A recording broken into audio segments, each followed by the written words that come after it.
One of the biggest causes of startup failure is building something that the market doesn't need.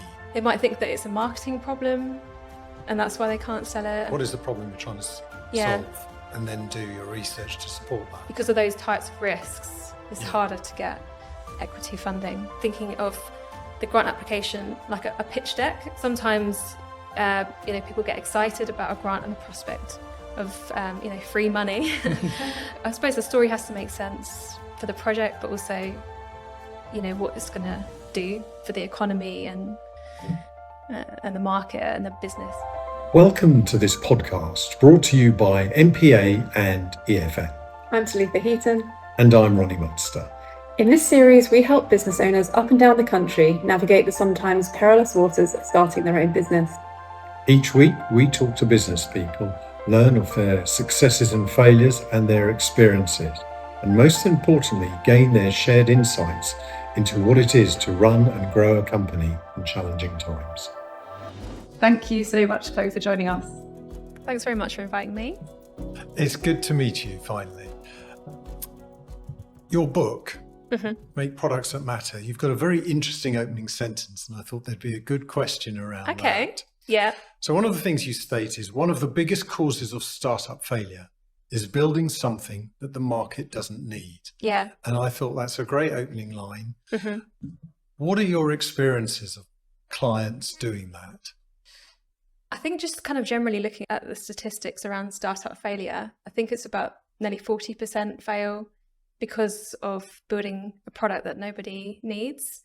So that's why I'm so passionate about research, because I think if you can even just start off with an idea and test it before you go and build it, then you know that you're going to be building something worth creating.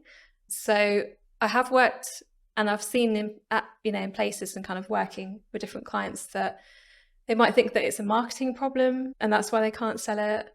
Or they might have done feature creep, which is when they've just bolted so many things onto it and it's completely changed shape. And I think, we don't really know what the product is anymore, like having a very, mixed value proposition.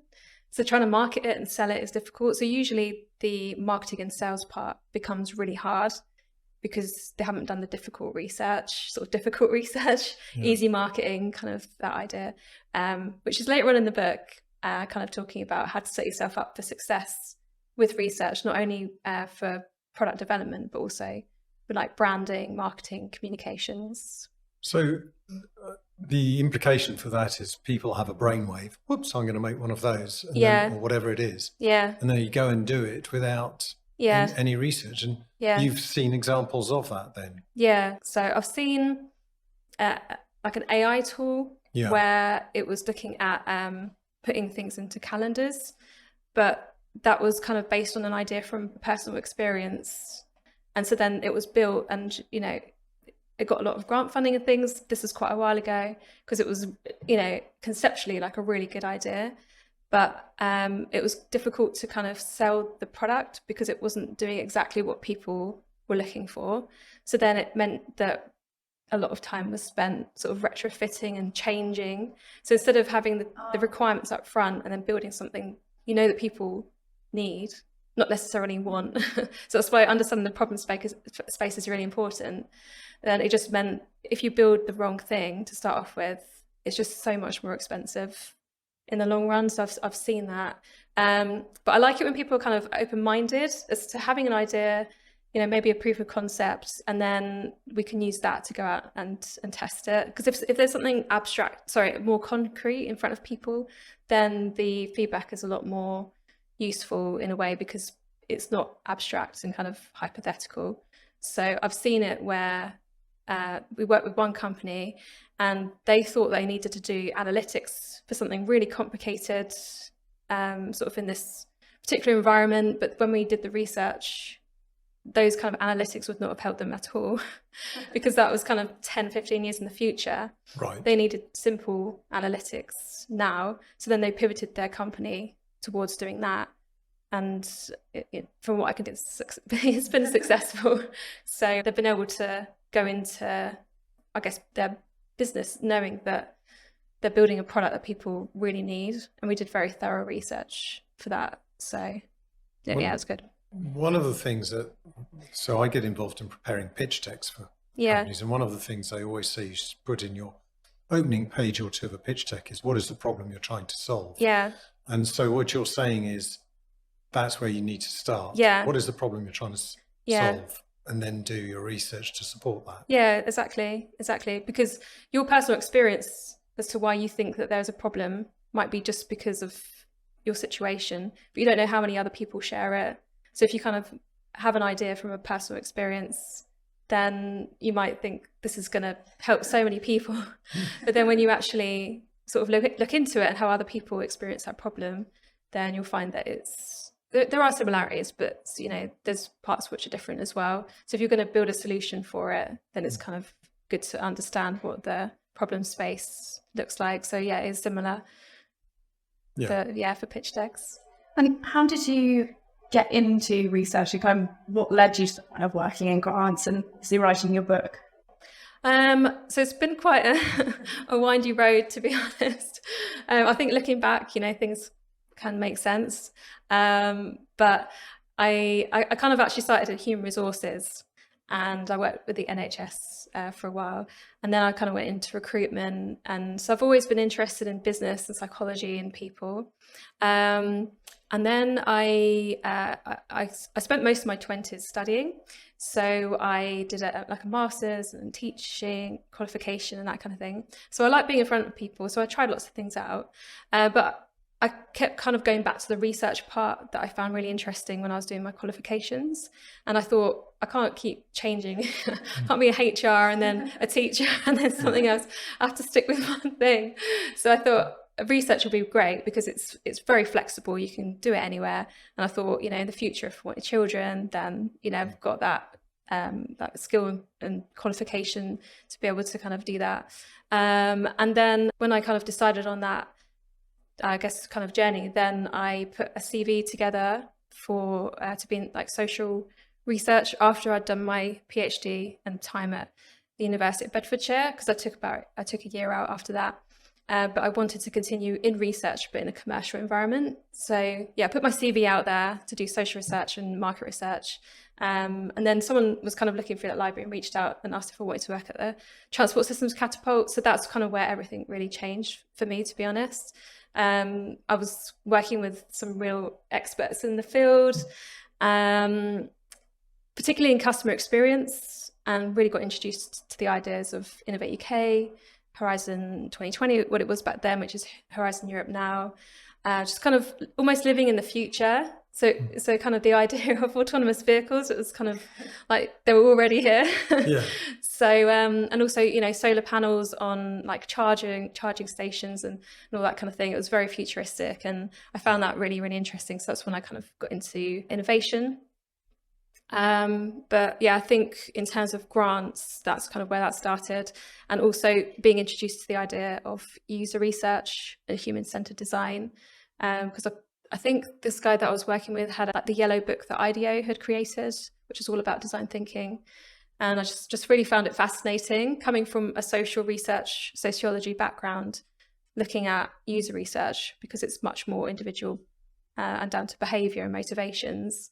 But I was just interested in how you can kind of go from a small group and how that extrapolates out to kind of bigger groups and things. So I just found that just really interesting, kind of, looking at culture and wider factors like the economy and politics and how that can kind of influence behavior and customer needs. Yeah. Have you noticed in terms of accessing data and understanding the way people use different things, have you noticed a shift where companies have access to more information on the way customers are interacting with particularly software or digital products and things like that? Yeah, definitely. Yeah, so I think it can be really easy to kind of, once you've built something, to test it, to see how people are using it. So you can use heat map technology. You can see how many people have clicked on something, where they've clicked. And if you wanted to really get into it, you can kind of look at biometrics, eye tracking software. They use that more in market research to kind of understand how people are kind of using things. But they do use it, I think, a bit more now in user research. But yeah, you can go into so much detail, even looking at how much like a heart rate or how much sweat someone has just by kind of interacting with something, which could be excitement or like stress or something like that. So there's just, you could get so much data to try and figure out how people are using a product, but also you could use the same thing for a prototype or an MVP, a minimal viable product, to kind of look at how people are interacting with it, to look at how to design it. But also to kind of consider lots of different types of users. So people with varying impairments and levels of digital skill and things like that. So it's kind of good to test, but broadly, so you're making it more accessible. Yeah, and I suppose access to that level of information is an opportunity, but also presents challenges for businesses knowing actually what information is going to be relevant and where do they stop researching and actually start building or developing something. Yeah, definitely. I think Erica Hall's got a book called Just Enough Research, which kind of gives you an idea as to when to stop, because otherwise if you keep going with it, you have kind of analysis paralysis and you just won't do anything. So there is a point where you need to stop. So I think if you've got a clear reason for doing research and you're looking for something like a particular answer, maybe validating something or exploring something, and you kind of get saturation, if you're doing qualitative research, then you kind of know when you need to stop because you've got that kind of figured out. But I think as you're kind of going across the product development process, that level of feedback kind of speeds up as you're kind of going along, so your questions can be answered quicker because it's going from abstract to kind of much more concrete, and you're kind of making more decisions, but like smaller decisions as you're kind of going along.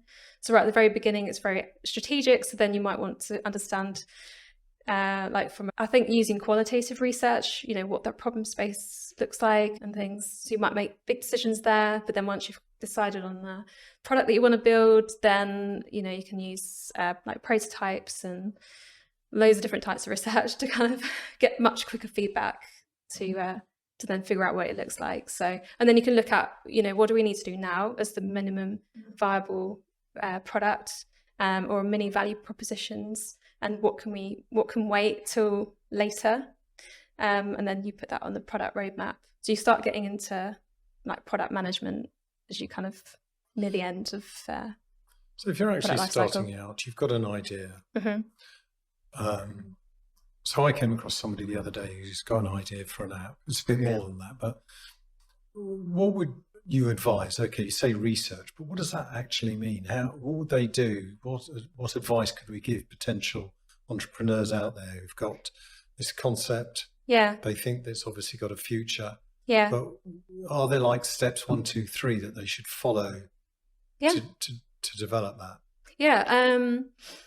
I guess it depends on where they're at, if it's just an idea at this point.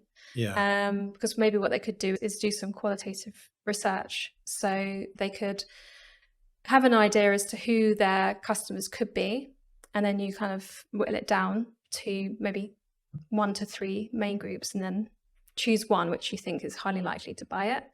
And then you would almost set inclusion criteria. So then when you want to talk to people, it's just for that specific criteria for that particular user group or customer group. So that means that the data that you get isn't going to be too kind of diluted, because you're talking to, spoken to, too broader group of people. So I would have that at the very beginning. And then you talk to, ideally it would be about 20, but you probably would get saturation probably about sort of 10, maybe lower, depends, just to try and understand what the problem is that you're trying to solve. So that's kind of one route if you've just had an idea. But also you can use, like with Dropbox, for example, they use an explainer video. And I think Airbnb, I think they just had like a blow up bed in a room, they just, and I think they had something on a website. I can't remember specifically. But, the big companies started with very basic prototypes. So going out and building it is not how the big companies have done it. Even though there's a lot of myths to kind of, make us think that that's how it happened. You build it and they come. It just doesn't work like that. So I would start off with the most basic version of it, even if it's kind of cardboard cutouts and or an explainer video, something like that. So then you can talk to people about the problem that they have, but also put that potential solution in front of them later on in that interview.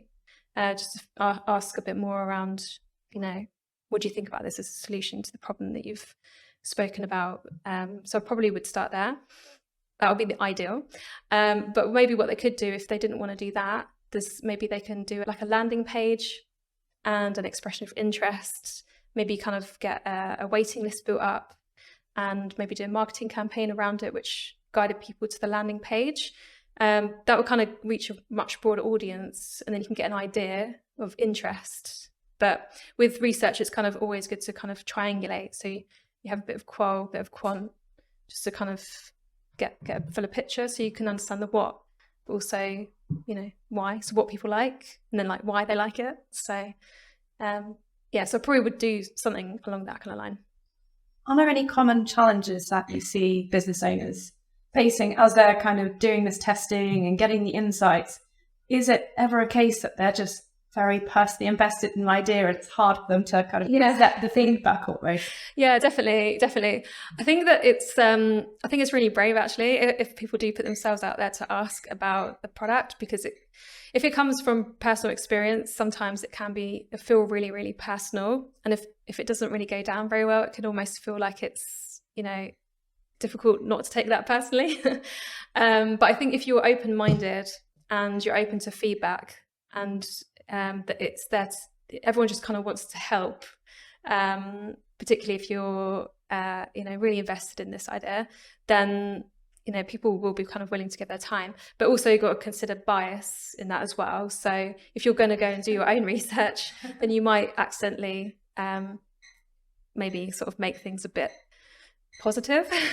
So it might sort of steer the questions maybe more into that direction, or people might just want to not hurt your feelings. They might be sort of overly positive. So it's worth kind of taking like that into account if you're doing research, just kind of how you ask the questions, but also how you position yourself within the research, to other people. Because you could say this is just an idea, pull it apart. I'm not married to it. Just to kind of open up that kind of feedback and come at it sort of open-minded. But that is a big barrier to research. It can be difficult to get people on board to do it.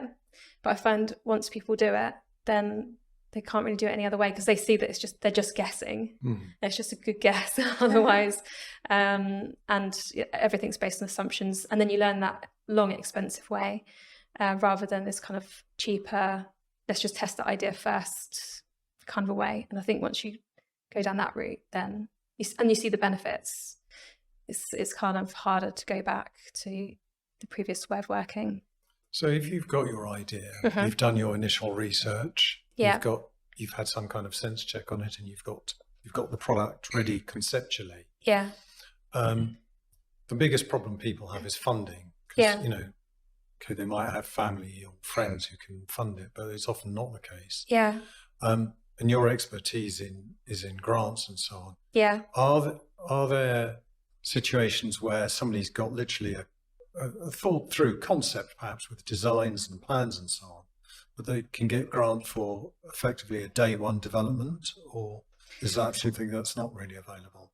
I mean, there's loads of different types of grants, right, and they all kind of are looking at helping companies in different ways. So, you might get a small grant to kind of help a business, just trying to think. There's some which are kind of worth, a few thousand, maybe, just kind of help with an idea. But that might be through an accelerator. But they usually kind of offer much, much more, and with equity and things. But for grants, what they're kind of looking at really is an idea which has been matured a little bit more. So if you're looking at that on a scale of kind of maturity, which is the technology readiness levels, an idea is 1, and then when it's just ready to be launched in the market, that's 9. So with grant funding, they're kind of looking at starting at around sort of 3 to 4, right, and then at the end of the project, it would finish at around sort of 6, 7, sort of generally speaking for Innovate UK. But then some projects might be able to go further, or with Innovate UK loans, you might start at about sort of 6, 7, something around that, and then get up to 9 because it's expected that you're closer to market.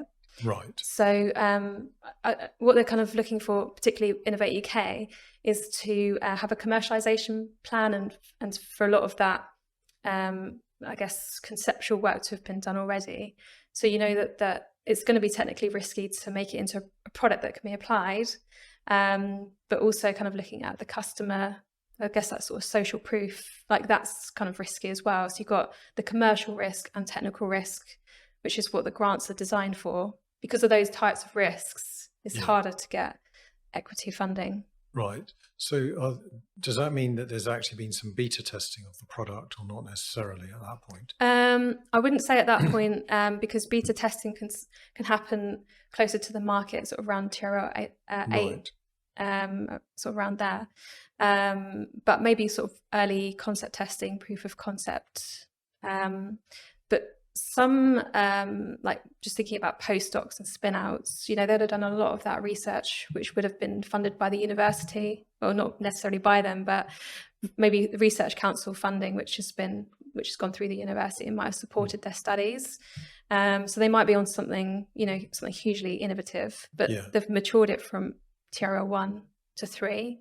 So that's where the Research Council type grants are really good. Right. And then once it's kind of, you're looking at sort of spinning out, getting into market, that's when you might look more at innovation grants, because you're kind of at TRL 3, 4. Okay. So if they're at that stage, they want a grant. Yeah. I mean, they can click into Google and say, I want a grant. But what's the best approach to approach someone like you? Yeah. What do you mean, to come to us, or to you, or you know, how do people find out about a grant and then take it to the grant application stage? I think sometimes companies are given advice to go for a grant, maybe through Innovate UK Edge or the university or an accelerator. So it can be kind of different advisors that suggest that they go for a grant. Or it could be something that maybe someone in their network has kind of suggested, or they've seen that they've won funding and might be interested in it. So there might be kind of signals around them that it's maybe time to start looking for a grant. But I think once you've kind of gone through that stage of kind of maturity and you're around sort of level 3, I imagine that you probably would be around those kind of conversations. You might be getting that kind of advice because your company is at a good point to go and get it. It's kind of at that difficult growth point where you need to get more money to take it to the next level, because that initial funding, which might be family and friends or pre-seed, you know, that might be sort of coming to an end. So sort of financially, you might have signals that it's time to maybe look at a grant. What's the kind of time commitment that business owners need to make to apply for a grant? And you've got like hundreds of things I should probably think about all at the same time. Like, how would you suggest they fit it in, and realistically, what's their commitment? I think that the commitment to writing a grant is probably greater than is expected. So it can take, just taking Innovate UK again, that can take about sort of 3 to 4 weeks to write it. But for Horizon Europe, that's more sort of 6 to 8 weeks. So some of the grants are like a huge time commitment, which is why companies, you know, would like to use a grant writer, just because it just takes so much time. But also, if you're working with a university, they can take a long time to create their financial forms as well. So talking to them way, you know, early on and what the project's going to look like, ideally 6 weeks at least before the deadline. You're kind of looking at that kind of timeline if you're working with a university partner. But yeah, in terms of writing it, yeah, it does take a really long time, because there's lots to think about, not just about the grant itself. So the project, the story that you're kind of telling through the application, but there's lots of preparation that you need to do really beforehand, which is something that I'm really keen to help companies with, and would suggest that they go to the grant Kickstarter, which is what we're sort of developed here at MPA. So this is to help understand what grants are, what they can and cannot cover, because there's lots of misconceptions around what grants can cover. For example, business as usual type costs, like renting an office, for example, that grant funding wouldn't really cover, things like that. So I think if you kind of did the grant Kickstarter, you'd go into a grant application with your eyes open and having an awareness of everything that you need to think about beforehand, like a sales forecast and return on investment and that kind of thing. So it's almost thinking of the grant application like a pitch deck, and having all that work done beforehand, like understanding your market and how much you want to almost raise through the grant and things. So there's a lot to it. I think sometimes people get excited about a grant and the prospect of free money, but the way that it's paid to businesses, there's kind of misconceptions around that. So it's a big commitment. So I think being aware of what you're kind of getting into is really important, and the time commitment to write it, but the time commitment to deliver it as well. Once you've submitted the grant application, how quickly does it become cash in the bank? Yeah, it's a good question. So if you were to say, if we had a look at a timeline, so say the grant competition was launched in January, then the competition closed in March, then it would take about 2 months roughly to get that notification. So that's kind of April, May. So if we say beginning of June, you found out that you were successful, then you need to go through due diligence, and that can take about 6 to 8 weeks. So if you're in June, then you've got June, July for that. And so from the 1st of August, that's when you might start your project. And so August, September, October, it's going to be your first quarter. So then you'll get the first quarter in arrears of the grant. So then you might see that at the end of October, the first maybe couple of weeks of November, depending on when you had that. So it's nearly 12 months from beginning to end. Sort of at least, sort of 10. So there's 10, quite a lot months. of planning that goes into it, isn't there? Yeah. And as Talitha said, you've got 100 other things going on. Yeah, exactly. So that's why it's really important to kind of go into it knowing that. So then if you're looking at your product roadmap, then it's for thing where you can plan it to be designing and innovating things that you want to design in a year's time, rather than things that are business critical and going to help you now. So there's just a lot to think about. It's almost like once you've got that idea and done that initial research, you should be ringing up Chloe and saying, right, what can I apply for? What's the timeline? Get thinking right away. Yeah, definitely. Yeah, I think thinking about grants earlier than maybe you're ready to apply is only a good thing, because when you're ready to apply for it, then in your mind what you need to think about in terms of your cash flow forecast, maybe the situations. If you're going to do some financial modelling, what would happen if we did get the grant and we didn't, and could we continue with business as usual? And there's a lot to think about. Yeah. I guess by knowing what the process looks like and the timings and everything, you can factor that into your strategy for the next year, rather than just thinking you need money soon and I'm just going to wing it and start this application and not know really what you're applying for. Yeah, exactly. Because I think sometimes the opportunities can come up for a grant, and it can seem really, really exciting and things. But I think it's a lot of work that goes into applying it, and sometimes all that effort can kind of it might not lead anywhere. So hopefully it will. So but it's kind of good to know what you're kind of getting into. I think that kind of timeline is sort of typical of Innovate UK, but it's very different for other competitions. So sometimes you can get through that first stage, but then the second stage might be an interview, like with Biomedical Catalyst, for example. If you apply for a project which is over, I think it's 500,000, then you need to go for an interview. So then that sort of affects the timelines, and then other grant funding bodies have different processes. So they have that sort of tiered approach as well. So that can kind of add to the timeline.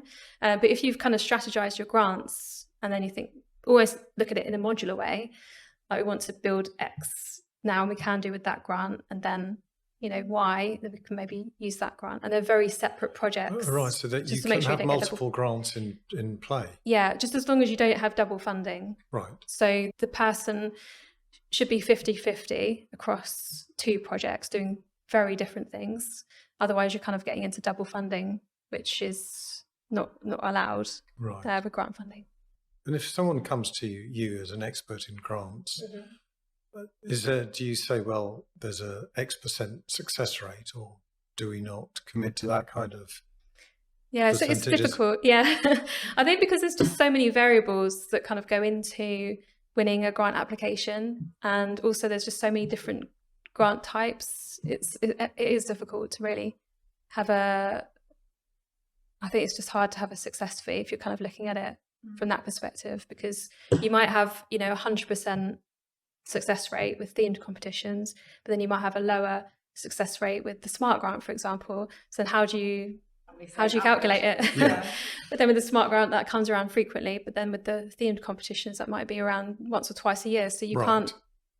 So in terms of success, it's just so many different factors. So I think it's kind of difficult to say, a success rate as such without having to explain all that first. You can kind of have a rough sort of percentage, but actually working it out is really hard.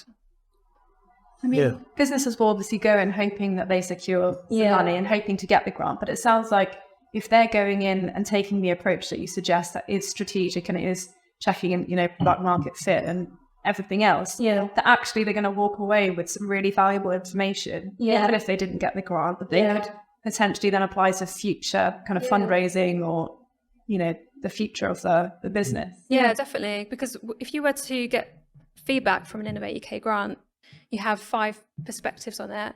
And that feedback in itself is so useful, because then you can kind of understand a bit more around, what experts in the field, how they look at it.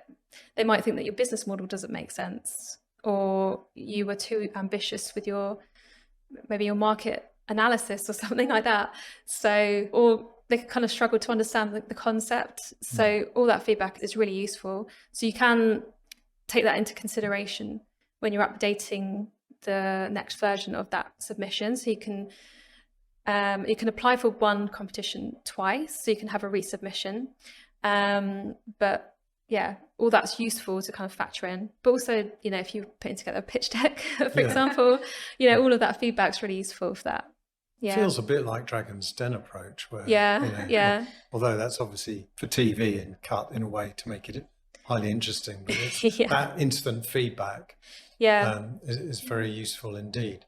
If people approach you for a grant, presumably there are people you say, sorry, this is not going to fly. Yeah. You're quite honest about it. There's no point, I suppose, from your perspective, committing. No. And would you explain why? Yeah, definitely. So, I mean, Innovate UK is the grant which is more sort of accessible in terms of innovation, but there are other sort of types of grants available. But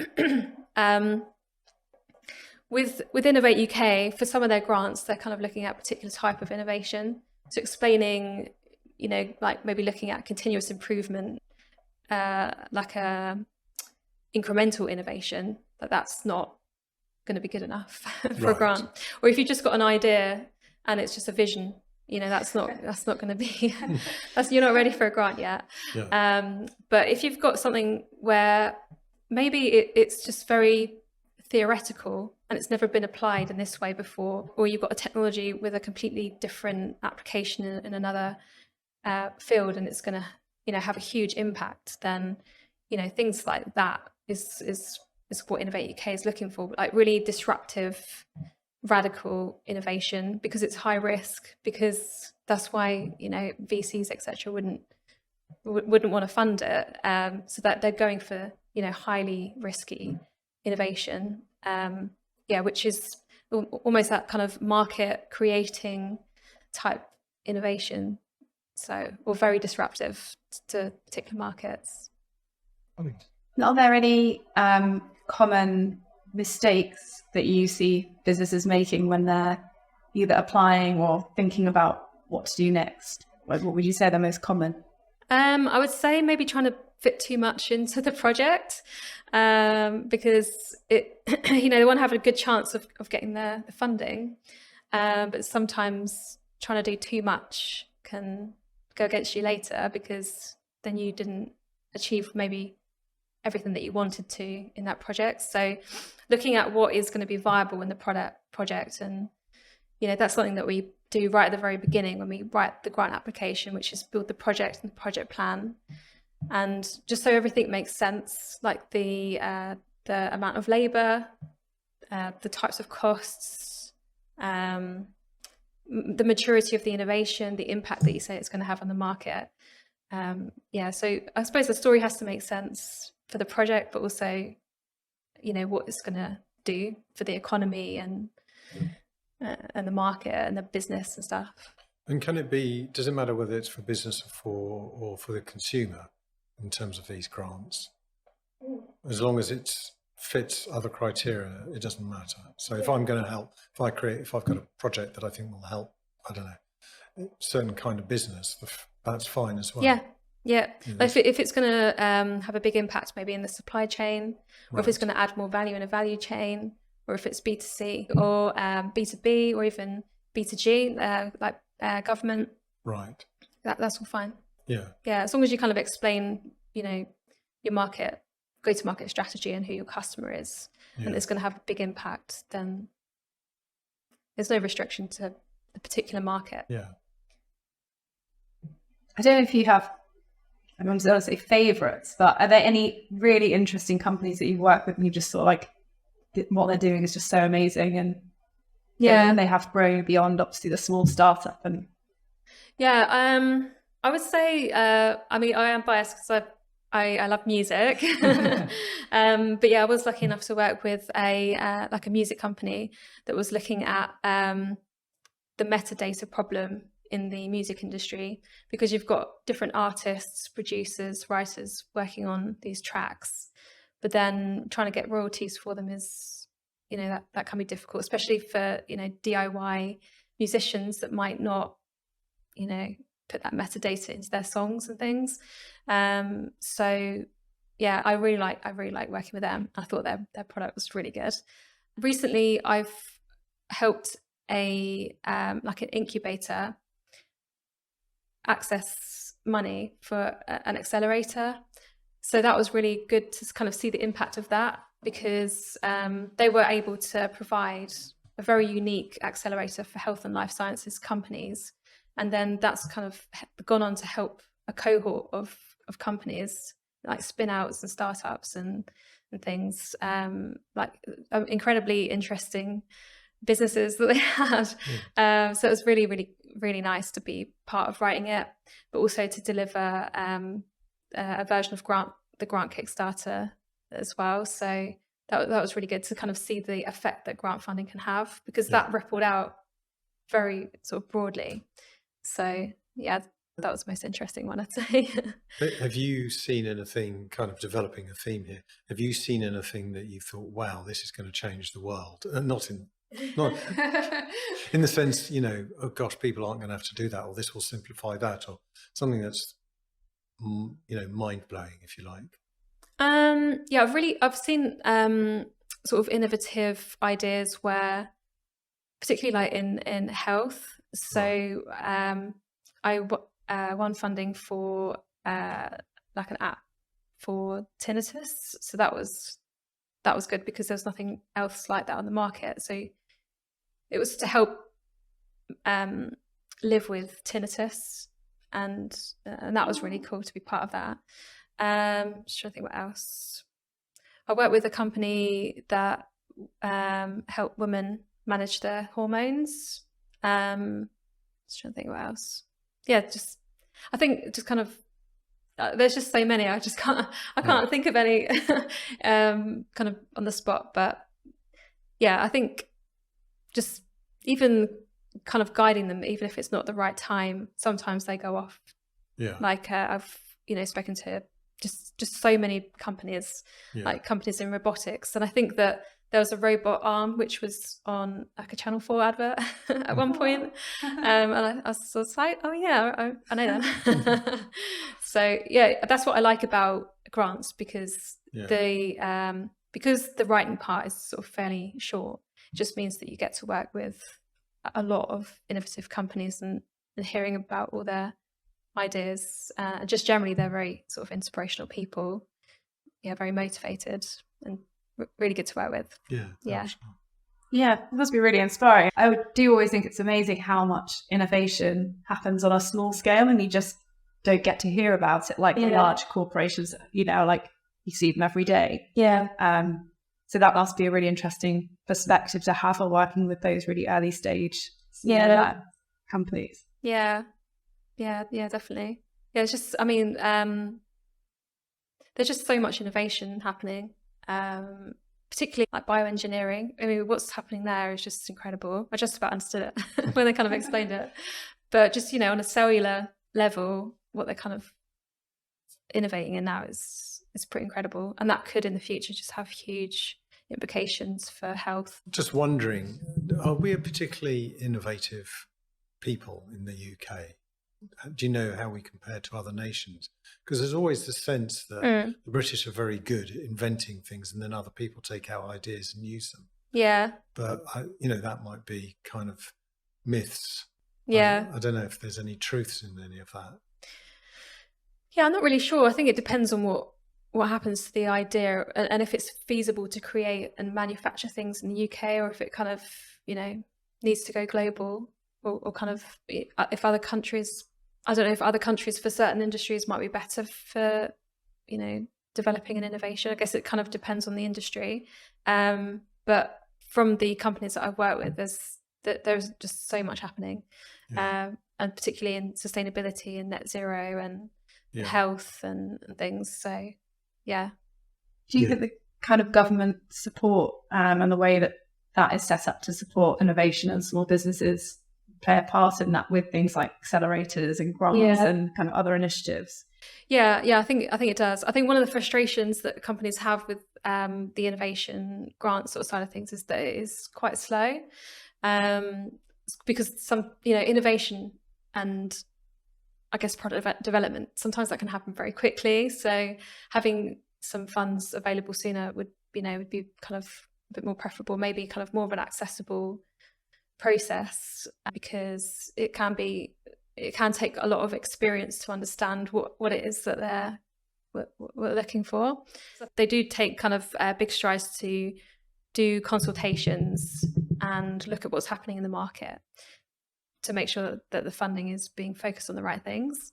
So if you have a look at the themed competitions, sometimes they're around very topical ideas. Like in the past, we've had like plastic waste, plastic packaging, smart manufacturing, farming innovation. So, I think that it does, like they can be very focused in the areas that kind of need more investment through grant funding. That's really interesting. So if we were to sum up, the advice that you would give is, don't just go hell for leather just because you've got an idea. Exactly. Do your research. Try and do as much research as possible. Find your potential market. Speak to people in that market. Try and get qualitative and quantitative data around it where you can. Build your prototypes if you can, landing pages, however you do it. So that you've got at least, what would you call it, a formal concept of what it is you're trying to take to the next stage. And even having something like that in a grant application can really strengthen it.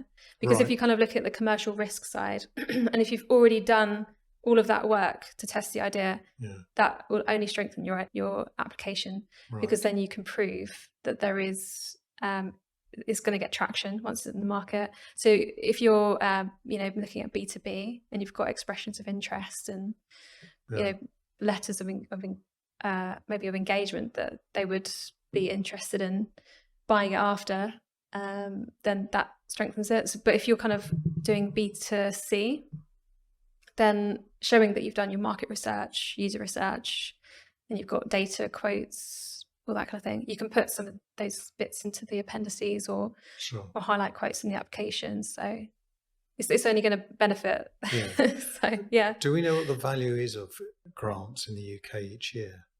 I think it's outlined in the autumn statement, but I think it can sometimes get mixed in with like local council grants and business grants. There's so many different types of business grants that it can be a bit sort of, there is a figure, but you kind of need to dig into it a little bit. Presumably it's measured in billions.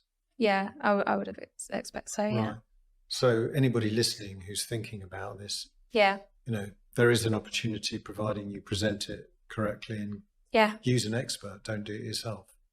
Yeah, but if you do decide to do it yourself, I mean, we provide grant review service. Right, so, okay.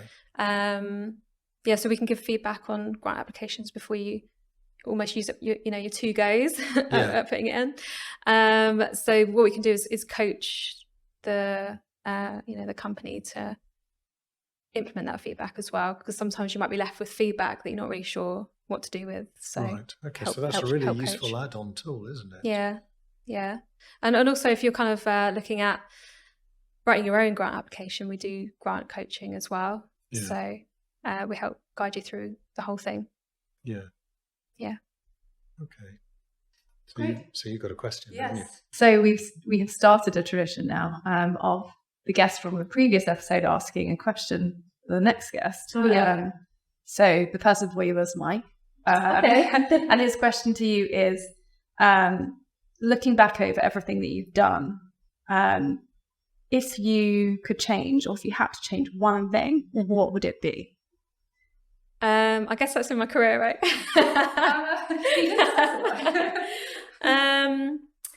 I'm just trying to think. I do think about it sometimes because, but I think every decision that I've made, I've really, really thought about it, because the one thing I really don't want is to look back and regret things. I think I've always taken up every opportunity that I've ever had. So I think if I was to look back and change, I'm not really sure what I would do differently, to be honest, because it's kind of led me to where I am now, and I enjoy what I'm doing. Well, that's fine. So, that's good. Yeah, that's really good. And then the next part is for our next guest. Yeah. Do you have a question that you'd want them to answer?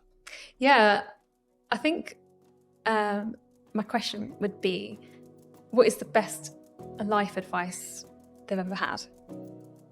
That's a very good question. That's a good question, yeah. Great. Well, thank you so much. Yeah, thank you. Thank you very much. Inviting me. It's been quite illuminating.